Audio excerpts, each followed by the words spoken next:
नमस्कार दोस्तों, आपका स्वागत है आपकी अपनी यूट्यूब चैनल बीपीएम नॉलेज में। आज हम लोग एसएससी के टॉप 50 क्वेश्चन को करने वाले हैं, जो कि सभी एग्जामों के लिए बहुत ही महत्वपूर्ण रहने वाला है। और इनमें से किसी भी प्रश्नों का आंसर अगर आपको पता है तो आप कमेंट बॉक्स में दे सकते हैं। तो चलिए आज का वीडियो शुरू करते हैं। आज का पहला क्वेश्चन है, ग्रेफाइट में कार्बन के परमाणु एक दूसरे से निम्नलिखित बंधों में से किसके द्वारा जुड़े होते हैं। ग्रेफाइट में कार्बन के परमाणु एक दूसरे से निम्नलिखित बंधों में से किसके द्वारा जुड़े होते हैं। तो ये जुड़े होते हैं सहसंयोजी बंध द्वारा। इसका राइट आंसर ऑप्शन सी हो जाएगा। सहसंयोजी बंध द्वारा ग्रेफाइट में कार्बन के परमाणु एक दूसरे से जुड़े होते हैं। चलिए अगला क्वेश्चन देख लेते हैं। अगला क्वेश्चन है, मुरलेन राष्ट्रीय बाग भारत के किस राज्य में स्थित है। मुरलेन राष्ट्रीय बाग भारत के किस राज्य में स्थित है।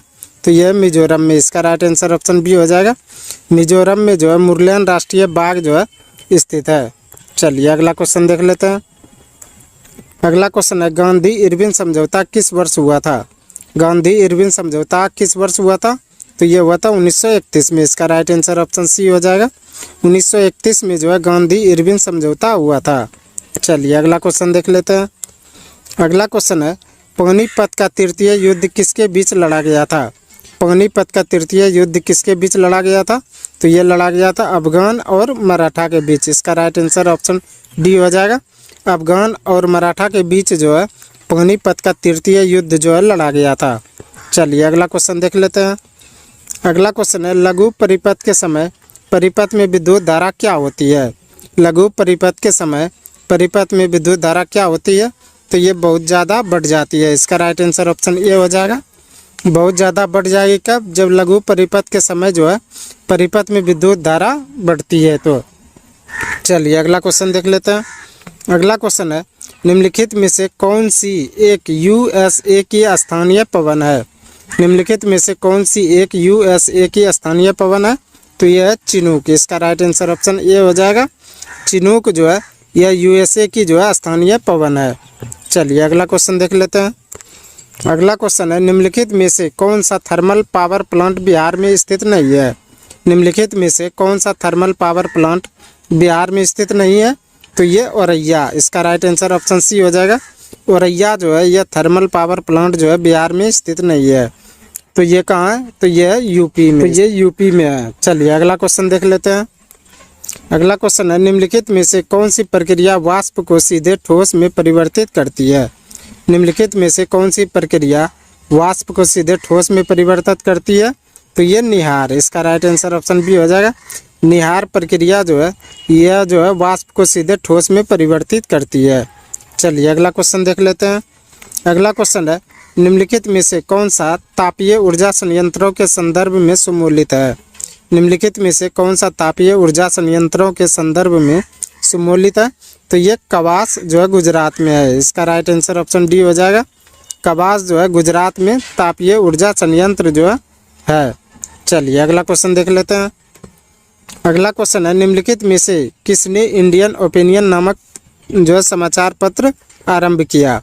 निम्नलिखित में से किसने इंडियन ओपिनियन नामक समाचार पत्र आरंभ किया। तो ये किया था महात्मा गांधी ने। इसका राइट आंसर ऑप्शन बी हो जाएगा।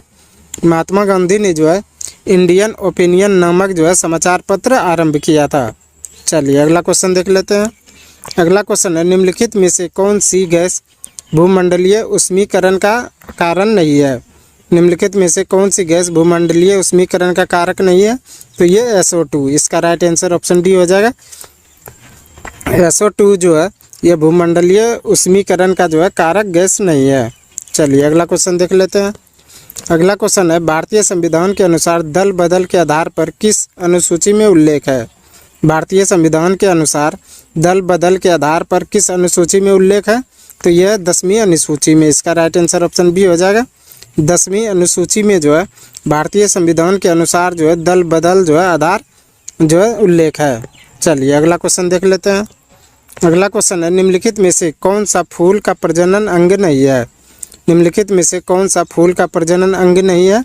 तो यह है बाह्य दल। इसका राइट आंसर ऑप्शन डी हो जाएगा। बाह्य दल यह फूल का प्रजनन अंग नहीं है। चलिए अगला क्वेश्चन देख लेते हैं। अगला क्वेश्चन है, निमारी किसका एक नस्ल है? निमारी किसका एक नस्ल है? तो ये गाय की। इसका राइट आंसर ऑप्शन सी हो जाएगा। निमारी जो है गाय की जो है एक नस्ल है। चलिए अगला क्वेश्चन देख लेते हैं। अगला क्वेश्चन है, निम्नलिखित में से कौन सी समिति चुनाव सुधारों से संबंधित है? निम्नलिखित में से कौन सी समिति जो है चुनाव सुधारों से है? तो यह दिनेश गोस्वामी समिति। इसका राइट आंसर ऑप्शन ए हो जाएगा। दिनेश गोस्वामी समिति जो है यह चुनाव सुधारों से संबंधित है। चलिए अगला क्वेश्चन देख लेते हैं। अगला क्वेश्चन, जैन धर्म के 23वें तीर्थकर कौन थे? जैन धर्म के 23वें तीर्थकर कौन थे? तो ये थे पार्श्वनाथ। इसका राइट आंसर ऑप्शन डी हो जाएगा। पार्श्वनाथ जो है यह जैन धर्म के 23वें तीर्थकर थे। चलिए अगला क्वेश्चन देख लेते हैं। अगला क्वेश्चन है, जैग्रोस पर्वत कहाँ स्थित है? जैग्रोस पर्वत कहाँ स्थित है? तो यह सीरिया में। इसका राइट आंसर ऑप्शन सी हो जाएगा। सीरिया में जो है जैग्रोस पर्वत जो है स्थित है। चलिए अगला क्वेश्चन देख लेते हैं। अगला क्वेश्चन है, राज्य विधायिका में धन विधेयक को केवल किसकी पूर्व सिफारिश पर प्रस्तुत किया जा सकता है? राज्य विधायिका में धन विधेयक को केवल किसकी पूर्व सिफारिश पर प्रस्तुत किया जा सकता है? तो यह राष्ट्रपति के सिफारिश पर। इसका राइट आंसर ऑप्शन ए हो जाएगा। राष्ट्रपति के सिफारिश पर जो है राज्य विधायिका में जो है धन विधेयक को जो है प्रस्तुत किया जा सकता है। चलिए अगला क्वेश्चन देख लेते हैं। अगला क्वेश्चन है, निम्नलिखित में से कौन सी नृत्य शैली केरल से संबंधित नहीं है? निम्नलिखित में से कौन सी नृत्य शैली जो है केरल से संबंधित नहीं है? तो यह भारतनाट्यम। इसका राइट आंसर ऑप्शन ए हो जाएगा। भारतनाट्यम जो है यह नृत्य शैली जो है केरल से संबंधित नहीं है। चलिए अगला क्वेश्चन देख लेते हैं। अगला क्वेश्चन है, जीडीपी सकल घरेलू ज्ञान उत्पाद शब्द के खोजकर्ता कौन है? जीडीपी यानी कि सकल घरेलू ज्ञान उत्पाद के शब्द के जो है खोजकर्ता कौन है? तो ये उम्बेटो सुलपासो। इसका राइट आंसर ऑप्शन ए हो जाएगा। उम्बेटो सुलपासो जो है यह जीडीपी के जो है खोजकर्ता है। चलिए अगला क्वेश्चन देख लेते हैं। अगला क्वेश्चन है, निम्नलिखित में से किसे मुगल बादशाह द्वारा बुरहान उल मुल्क की उपाधि प्रदान की गई? निम्नलिखित में से किसे जो है बादशाह द्वारा बुरहान उल मुल्क की उपाधि प्रदान की गई? तो ये शहादत खान को। इसका राइट आंसर ऑप्शन ए हो जाएगा। शहादत खान को जो है मुगल बादशाह द्वारा जो बुरहान उल मुल्क की जो है उपाधि प्रदान की गई थी। चलिए अगला क्वेश्चन देख लेते हैं। अगला क्वेश्चन है, वार्षिक वैश्विक प्रतिस्पर्धा सूचकांक जो है किसके द्वारा जारी किया जाता है? वार्षिक वैश्विक प्रतिस्पर्धा सूचकांक किसके द्वारा जारी की जा सकती है? तो ये विश्व आर्थिक मंच द्वारा। इसका राइट आंसर ऑप्शन सी हो जाएगा। विश्व आर्थिक मंच द्वारा जो है वार्षिक वैश्विक प्रतिस्पर्धा सूचकांक जो है जारी की जाती है। चलिए अगला क्वेश्चन देख लेते हैं। अगला क्वेश्चन है, गांधी सोलर पार्क यानी कि 50 किलोवाट क्षमता का उद्घाटन कहाँ पर किया गया है? गांधी सोलर पार्क यानी कि 50 किलोवाट क्षमता का उद्घाटन जो है कहाँ पर किया गया? तो यह किया गया है न्यूयॉर्क में। इसका राइट आंसर ऑप्शन ए हो जाएगा। न्यूयॉर्क में जो है गांधी सोलर पार्क जो है का उद्घाटन किया गया है। चलिए अगला क्वेश्चन देख लेते हैं। अगला क्वेश्चन है, विद्युत मोटर एक युक्ति है जो विद्युत ऊर्जा को किस ऊर्जा में परिवर्तित करती है? विद्युत मोटर एक युक्ति है जो विद्युत ऊर्जा को किस ऊर्जा में परिवर्तित करती है? तो ये यांत्रिक ऊर्जा में। इसका राइट आंसर ऑप्शन सी हो जाएगा। विद्युत मोटर जो है विद्युत ऊर्जा को यांत्रिक ऊर्जा में परिवर्तित करती है। चलिए अगला क्वेश्चन देख लेते हैं। अगला क्वेश्चन है, हीरे का निरपेक्ष आवर्तनांक कितना होता है? हीरे का निरपेक्ष अपवर्तनांक कितना होता है? तो ये होता है 2.42। इसका राइट आंसर ऑप्शन सी हो जाएगा। 2.42 जो है यह हीरे का निरपेक्ष अपवर्तनांक जो है। अगला क्वेश्चन है, निम्नलिखित में से किस नदी के तट पर हाइडे स्पीच का युद्ध लड़ा गया था? निम्नलिखित में से किस नदी के तट पर हाइडे स्पीच का युद्ध लड़ा गया था? तो ये झेलम नदी के तट पर। इसका राइट आंसर ऑप्शन सी हो जाएगा। झेलम नदी के तट पर जो है हाइडे स्पीच का युद्ध लड़ा गया था। चलिए अगला क्वेश्चन देख लेते हैं। अगला क्वेश्चन है, आत्मीय सभा की स्थापना किसने की? आत्मीय सभा की स्थापना किसने की? तो ये की थी राजा राम मोहन राय ने। इसका राइट आंसर ऑप्शन बी हो जाएगा। राजा राम मोहन राय ने जो है आत्मीय सभा की स्थापना की थी। चलिए अगला क्वेश्चन देख लेते हैं। अगला क्वेश्चन है, किसी पदार्थ का क्वथनांक दाब में वृद्धि के साथ क्या होता है? किसी पदार्थ का क्वथनांक दाब में वृद्धि के साथ क्या होता है? तो ये बढ़ता है। इसका राइट आंसर ऑप्शन बी हो जाएगा। किसी पदार्थ के क्वथनांक दाब में जो है वृद्धि के साथ बढ़ता है। चलिए अगला क्वेश्चन देख लेते हैं। अगला क्वेश्चन है द्विबीजीय पत्री पादप का पर्ण होता है। द्विबीजीय पत्री पादप का पर्ण होता है तो ये होता है पिच्छा। इसका राइट आंसर ऑप्शन डी हो जाएगा। पिच्छाकारी जो है द्विबीजीय पत्र का जो है पादप होता है। चलिए अगला क्वेश्चन देख लेते हैं। अगला क्वेश्चन है मूली किसका एक रूपांतरित है। मूली किसका एक रूपांतरित है तो यह जड़ का है। इसका राइट आंसर ऑप्शन बी हो जाएगा। मूली जो है एक जड़ का जो है रूपांतरित भाग है। चलिए अगला क्वेश्चन देख लेते हैं। अगला क्वेश्चन है किस क्षेत्र में योगदान के लिए ग्रेगर जॉन मेंडल को जाना जाता है। किस क्षेत्र में योगदान के लिए ग्रेगर जॉन मेंडल को जाना जाता है तो ये अनुवांशिक क्षेत्र में। इसका राइट आंसर ऑप्शन बी हो जाएगा।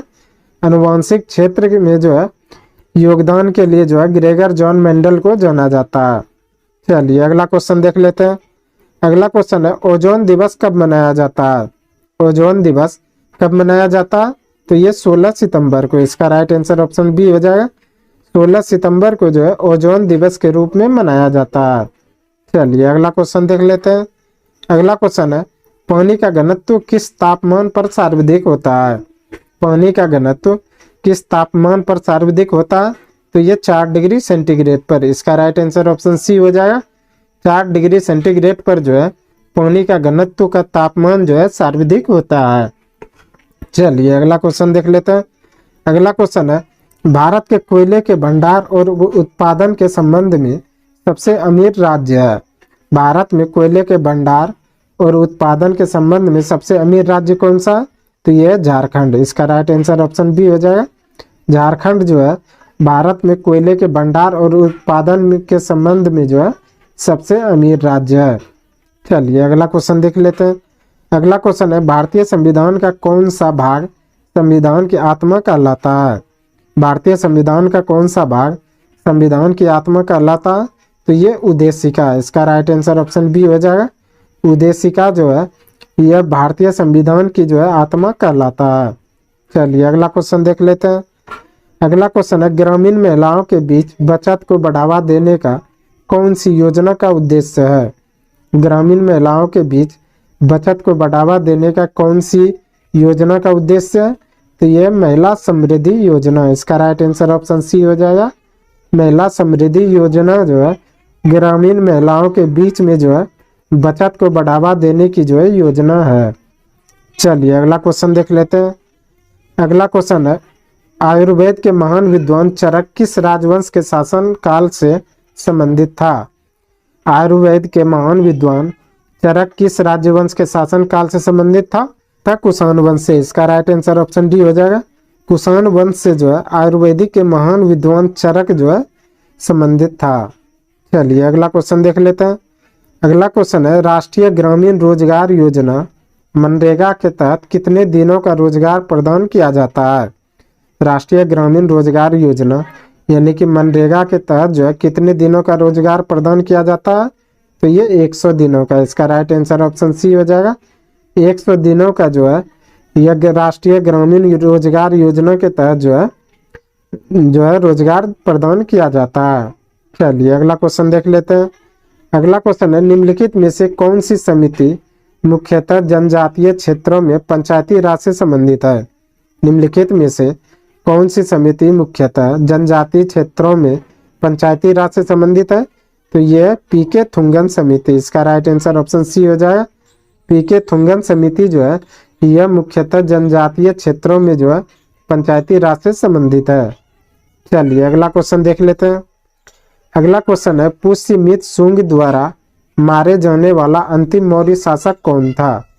पुष्यमित्र शुंग द्वारा मारे जाने वाला अंतिम मौर्य शासक कौन था तो यह था बृहदर्थ। इसका राइट आंसर ऑप्शन सी हो जाएगा।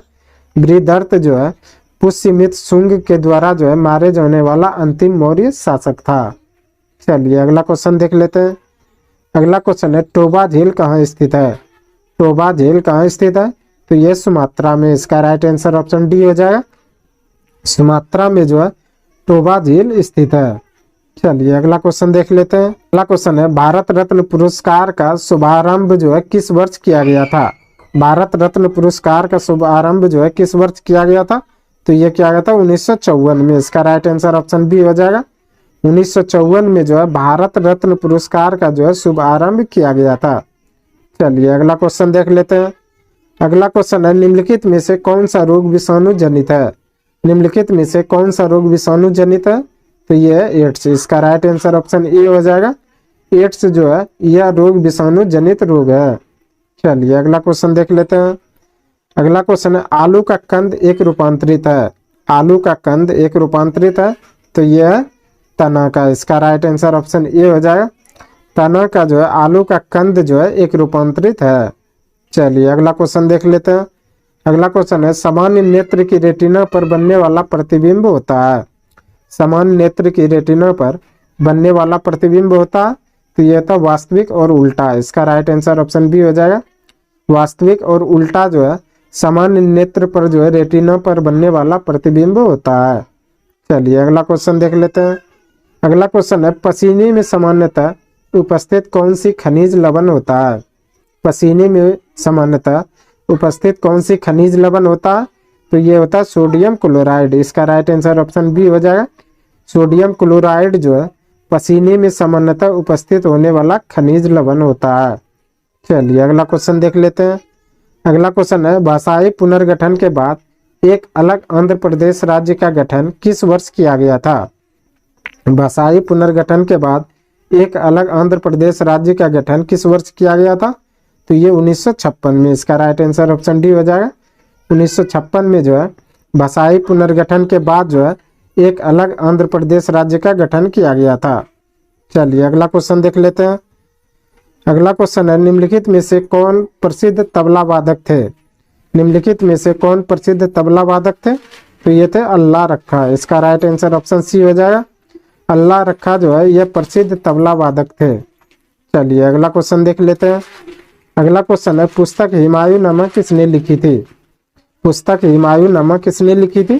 तो ये गुलबदन बेगम ने। इसका राइट आंसर ऑप्शन सी हो जाएगा। गुलबदन बेगम ने जो है पुस्तक हुमायूंनामा लिखी थी। चलिए अगला क्वेश्चन देख लेते हैं। अगला क्वेश्चन है, भारत का अंतिम मुगल शासक कौन था? भारत का अंतिम मुगल शासक कौन था? तो ये था बहादुर शाह जफर सेकंड। इसका राइट आंसर ऑप्शन बी हो जाएगा। बहादुर शाह जफर द्वितीय जो है यह भारत का अंतिम मुगल शासक था। आज के लिए बस इतना ही। हमें उम्मीद है कि ये वीडियो आपको पसंद आया होगा। अगर पसंद आया तो प्लीज़ लाइक कमेंट शेयर और चैनल को सब्सक्राइब जरूर करें। धन्यवाद।